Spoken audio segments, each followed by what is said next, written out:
What's good? NBA YouTube. It's your man, 100 Grand, Ross with the Rock Never Stops.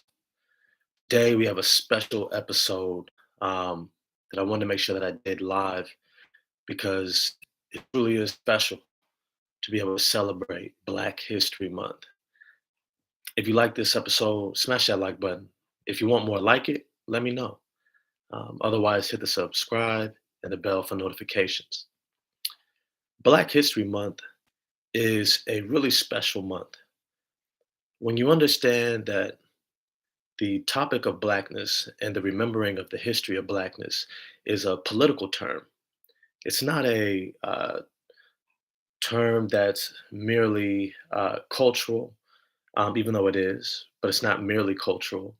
It's not merely even racial in terms of the uh, reflection of white supremacy and the isolating of Blackness as a racial stereotype or a racial demographic, right? Um, it is a political term that embodies the history of struggle of a colonial era of not just white supremacy, but of the conquest of Europe throughout the world to not just uh, I don't want to say take advantage, but not just to dominate communities of color throughout the world, meaning not just Africa. We're talking South America, Central America, the Caribbean. We're talking about the Pacific Islands. We're talking about um, different regions of Asia, communities of color throughout the world, Australia, um, even in Southern Europe and the Middle East. Colonialism was something that impacted people of color everywhere. So Black History Month is an opportunity for us to actually remember that history. Going back to the famous or the infamous Berlin Council, if you're not familiar with it, the Berlin Council was a meeting of European nations who decided to conquer Africa through warfare, through genocide, um, through breaking of treaties, um, and being willing to send poor Europeans to their death to fight for wealthy Europeans to become massive landowners to exploit the riches throughout the continent of Africa. They're actually the ones who divided up the country lines that we see today. These were not lines created by the Africans themselves. Matter of fact, they didn't even call themselves Africans. They identified as the tribal communities that they came from, tribes of hundreds of thousands, if not millions, of individuals that then became separated by these country lines. Um, but that's all to say that colonialism impacted not just this continent of Africa, but it began to impact indigenous people of color in a way where it began to minimize not just their impact throughout the world, but even their presence and their validity in the world. And so in Black History Month, it's an opportunity for us to remember that validity, not just validity, but something to celebrate, to be excited about, to remember that just because today we operate in a space where it is perpetuated in our media and political sphere and economic sphere of white dominance, um, mainly rich white male Protestant dominance. Um, it does not dictate who we are and what our legacy has been. People forget that human history is tens of thousands of years old. Racism, white supremacy, colonialism is only in the past 800 years, 900 years. And so we have to remember that we have a legacy that goes before that. But Black History Month mainly really sticks to the history of the post colonial era. It means after colonialism has entrenched itself in the world through violence and through the military in order to maintain power and control over communities of color, to exploit their land, to exploit their people. Um, Now it's an opportunity for us to reflect And so, with that, I want to dive into the world of sports and how Black history has truly transformed sports. And I'm going to speak mostly from an American perspective because that's where I'm from, uh, California in the United States.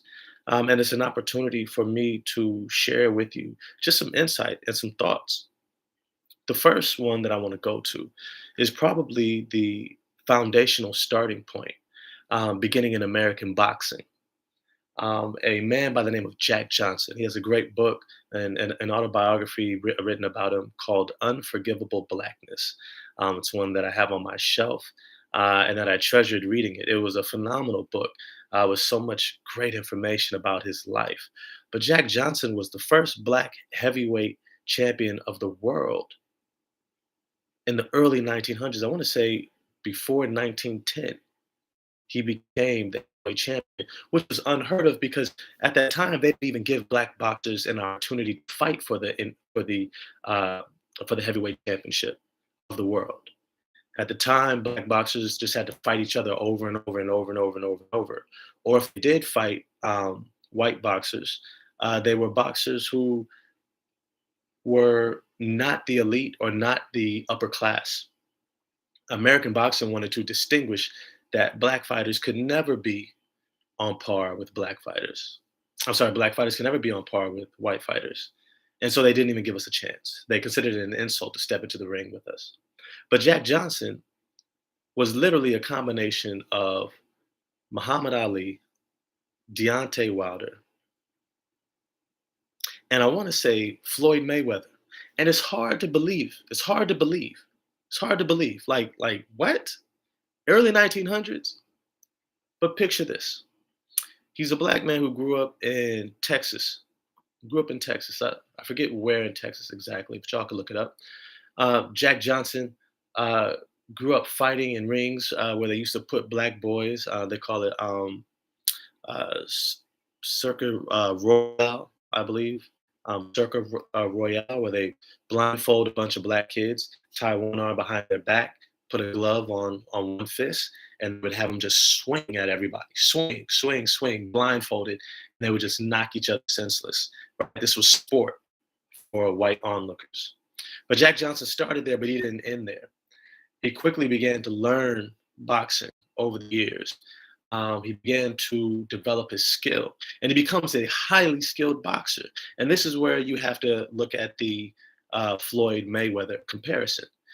Jack Johnson became one of the most skilled defensive boxers with one of the most lethal jabs, a la uh, Muhammad Ali, where he was able to destroy other fighters with his skill in the ring, his IQ, his ability to move around, and to really never give fighters an opportunity to really land a punch on them while continuously just beating the crap out of them with the jab, following up with mean power shots to the body, to the head, right hooks, uppercuts, all of it. But he also had the charisma of a Deontay Wilder, where he was just polarizing. Black people loved him, white people hated him because he was not afraid to speak his mind and to speak on how dominant he was. He wasn't trying to come off as humble in order to be accepted by white media, by the dominant media. You have to remember in the early hundreds, the Ku Klux Klan is rising into its height. I mean, it is they're lynching black people everywhere for just looking at white people the wrong way. And Jack Johnson is out here saying, "Huh, I wish you would. I wish you would try to get me. I'll beat you and your mama too." Like he's saying stuff like that, literally dating white women, all of it. And it gets to the point where white people are like, we gotta shut him up. So what do? They get the best white boxer who was the champion. They say, you go get him. And what does Jack Johnson do? Destroys him. Well, we all know the future of boxing. Y'all can look up the rest of the story. But the future of boxing, from Joe Louis uh, to Sugar Ray Leonard, and to where we are today with the great Cuban fighters around the world, right? The great Mexican fighters around the world, right? Who are competing at a high level. Filipinos out there competing at a high level in boxing, right? These are individuals. These are communities, nations ethnic groups who would have maybe never gotten this opportunity had it not been for Jack Johnson busting that door open. I mean, busting the door open. And so the rest of the world gets to step in. Fast forward, we got Jackie Robinson, baseball, right? Busting the door open. He's out here getting called every name you can imagine. People want to act like he was just, oh, I'm trying to be nice and kind. Nah, he was trying to fight people all the time. Whether it was his teammates who was talking mess, or people in the crowd, or the other team. He was an angry black man, straight up angry. He wasn't trying to take it, but he did what he had to do. Unfortunately, he had to go through that. But look who benefited. Look at all the great Dominican, Puerto Rican baseball players, Cubanos, Colombians, Japanese. Right? We got these baseball players from around the world coming and competing in Major League Baseball, adding so much flavor to it. Not just to mention them, but also the national black athletes who come in and just do tremendous things. We got Barry Bonds, we got all sorts of we got Ken Griffey Jr. I mean, we got individuals who did some tremendous things, right? Hank Aaron, right? Setting records. And Jackie Robinson. There might be something about that name, Jack. Jack Johnson, Jackie Robinson, Jacks get it done. They buzz doors open, right? Then you gotta look at basketball, not just the NBA ABA merger and Dr. Julius Erving coming in and really elevating the game of basketball to this national showtime sport that today is now the second biggest sport in the United States and the second biggest sport, I want to say, in the world. Think like soccer, then it's basketball. I want to say it's like baseball, cricket, stuff like that. But it's right there.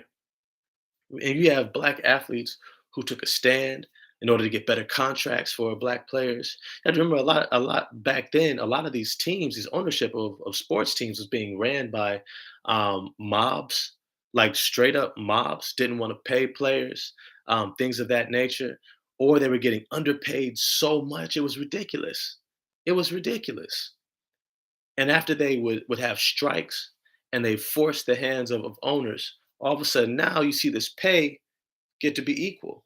Now, I also want to throw out there for Black History, Miss Michelle Roberts, who completely transformed the NBA Players Association, who was out there when the NBA was saying, "Oh, we're losing money, losing money," even though those lower teams that are, the small market teams that were losing money, all of a sudden sold for almost $1 billion. The Milwaukee Bucks, right?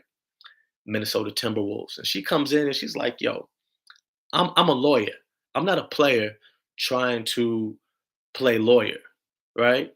I'm a lawyer who's going to do lawyer things. I know how to look at books, numbers, contracts, wording. This is what I'm going to do, right? Completely changed the game. Before then, it was just players trying to negotiate at the table with owners who have their own lawyers. So you got lawyers working against players don't know how to pay the league fees and all these different things, and so they've been shysted out of a whole lot of money. Michelle Roberts comes in, runs those books, comes back and says, "Yo, y'all have been lying about so much of this money that you're making.